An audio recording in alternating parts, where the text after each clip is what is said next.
sur FAI TV pour le débriefing de ce Grand Prix de Singapour. Alors évidemment, dans la nuit, avec tous les pièges qu'on peut imaginer, la météo qui a été particulièrement pourrie, et puis un Grand Prix saccadé par 4 neutralisations par la voiture de sécurité, qu'elle soit réelle ou virtuelle. Mais finalement, un vainqueur indiscutable, Sergio Pérez, on le sait, on va débriefer tout ça.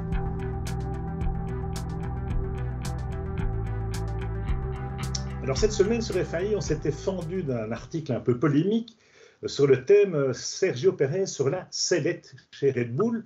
En effet, les résultats du Mexicain depuis le début de l'été étaient particulièrement en deçà des performances de la voiture, la meilleure monoplace du plateau, a priori, en tout cas aux mains de Max Verstappen. On a vu 6 victoires consécutives pour le champion du monde en titre. Et Checo Pérez, dans le même temps, un seul podium en 6 Grands Prix, c'était évidemment insuffisant. Et on commençait à entendre des rumeurs ici et là sur le fait que chez Red Bull, on était moyennement satisfait du niveau de performance du deuxième pilote. Et puis voilà, et puis c'est à ce moment-là que Pérez jaillit, évidemment dans des circonstances difficiles. Il a toujours brillé sur les circuits en ville. Checo, 3 de ses 4 victoires ont été acquises sur des tracés urbains.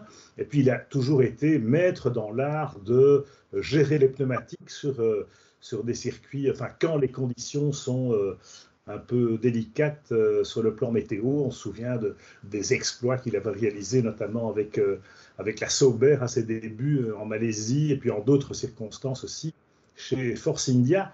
C'est vrai qu'il a cette sensibilité dans le pilotage, le doigté pour bien exploiter les pneus, pour ne pas les surchauffer, comme ça a été le cas pour son poursuivant immédiat, Charles Leclerc, par exemple, dans la soirée de Singapour. Alors, c'est vrai que Leclerc en pôle, il avait son destin entre les mains. Malheureusement, il patine un peu au départ, on l'a vu. Et puis, les positions des voitures sur la grille à Singapour, avec le premier virage à gauche, favorisent assez peu le poleman, finalement. Et Leclerc a payé le prix fort, parce que c'est vrai qu'il serait parti devant.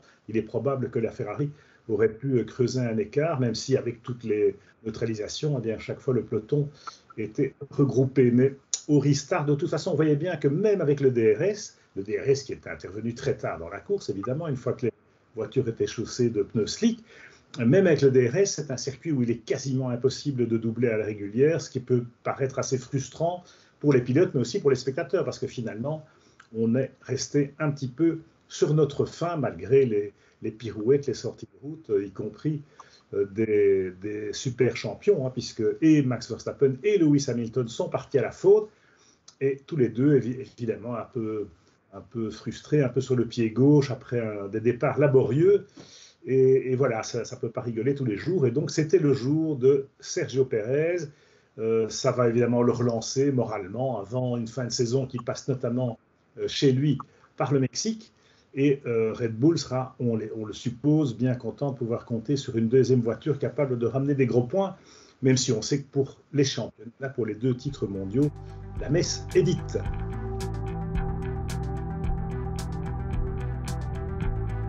McLaren qui met 22 points d'un coup dans la vue d'Alpine. Évidemment, ça bascule complètement la lutte pour la 4e place du championnat constructeur, pour le best of the rest, comme on dit, chez les teams en tout cas.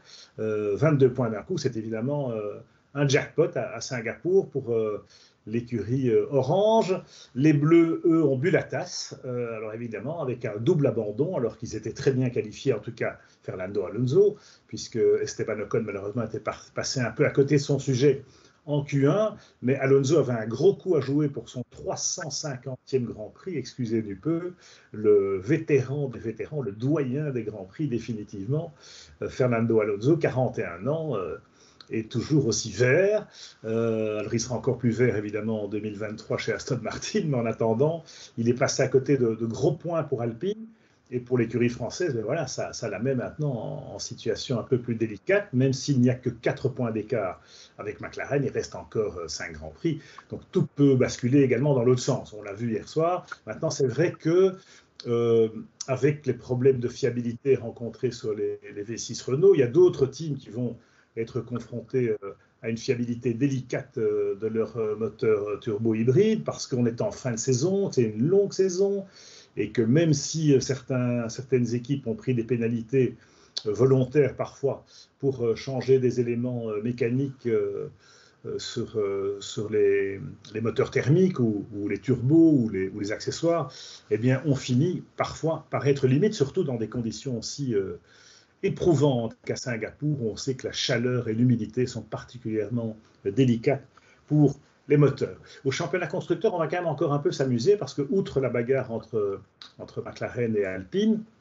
il y a aussi la lutte, il y a Alfa Romeo entre les deux, qui est assez bien installé en 6e position, mais il y a la bagarre pour la 7e place avec 2 points d'écart seulement entre Aston Martin, Haas et AlphaTauri. Alors hier, c'est Aston Martin qui a réussi le bon coup, puisque comme les McLaren, ils ont profité de la voiture de sécurité pour changer de pneus quasiment gratuitement, ce qui les a fait progresser dans la hiérarchie d'un coup d'un seul.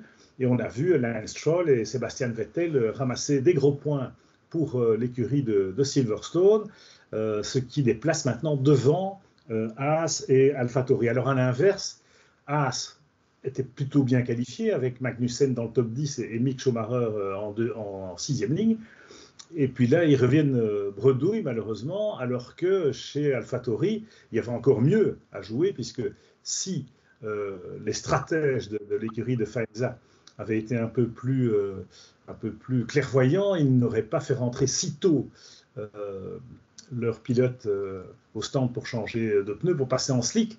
Parce que c'est vrai que George Russell était en train d'améliorer chaque secteur, mais bon, avec des pneus qui avaient déjà 10 tours. Donc pour les mettre en température et arriver à ce niveau de performance, eh bien, il fallait encore compter quelques tours. Et chez AlphaTauri, comme dans certaines autres équipes d'ailleurs, on est passé un peu à côté et on a fait rentrer Gasly et Tsunoda avec les résultats que l'on sait. Gasly a plongé au classement et Tsunoda a plongé dans le mur de Tech Pro. Donc voilà, là aussi, un seul petit point seulement pour AlphaTauri, alors que l'équipe B de Red Bull méritait certainement mieux, aurait pu du coup passer en 7e position en championnat. Là aussi, la saison n'est pas finie et on s'intéressera donc aux petites équipes, entre guillemets, dans les derniers Grands Prix pour savoir quelle sera la hiérarchie finale, parce que c'est vrai que ça a une importance qu'on ne mesure peut-être pas assez en termes de distribution des prix, des prize money, des revenus commerciaux de la F1.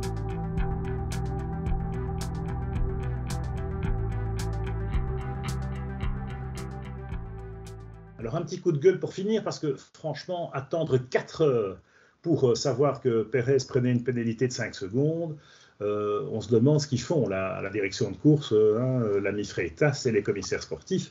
Ça n'est pas normal dans un sport aussi professionnel, aussi sophistiqué, aussi avec un impact médiatique aussi important, de laisser le résultat en suspens pendant aussi longtemps, d'autant plus que voilà, la situation, c'était en l'occurrence 10 longueurs de voiture entre la voiture de sécurité et Pérez. On a tous vu à la télé que Pérez était venu quasiment à la hauteur de Bernie Lander à un certain moment. Voilà, pénalité, point barre, il y a un règlement, c'est d'une clarté limpide. Mais non, là, on a voulu tergiverser, écouter l'avis des protagonistes. Mais du coup, voilà, voilà. Heureusement, chez Red Bull, Pérez en avait suffisamment sous la pédale pour aller chercher les 5 secondes sur la piste par rapport à Charles Leclerc, dont les pneus étaient un peu au bout de leur vie en fin de course. Mais tout de même, ce n'est pas normal qu'on doive poireauter et que ce genre de décision ne soit pas prise relativement rapidement, je dirais même pendant la course, parce que ça a tendance parfois à fausser, sinon le résultat, du moins la manière dont il est acquis.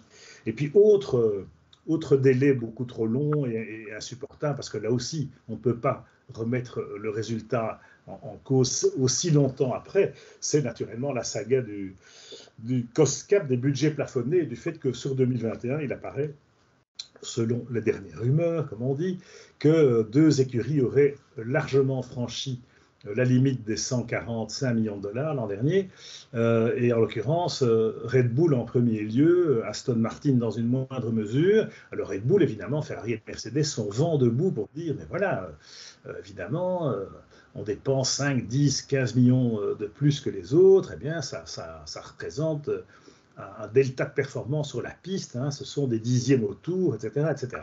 Alors, hein, bien entendu, là-dedans, il y a aussi le petit jeu politique qui est quand même parfois un peu lassant en F1, parce que ressortir la polémique presque un an après l'issue du championnat 2021, une issue controversée, hein, on n'y reviendra pas, mais c'est vrai que il y a eu entre guillemets le vol du titre par Verstappen sur Hamilton, en cause évidemment la direction de course de la FIA, on sait ce qu'il en est advenu, mais là de nouveau, alors ok, c'est pas facile d'arbitrer et d'avoir des experts de l'audit financière pour étudier les comptes des écuries, et forcément les comptes ne sont rendus qu'à la fin de l'année, donc une fois que le championnat est bouclé. Mais de là à dire qu'il faut 10 mois ou 11 mois pour mettre le doigt où ça fait mal et pour constater des infractions, c'est trop long.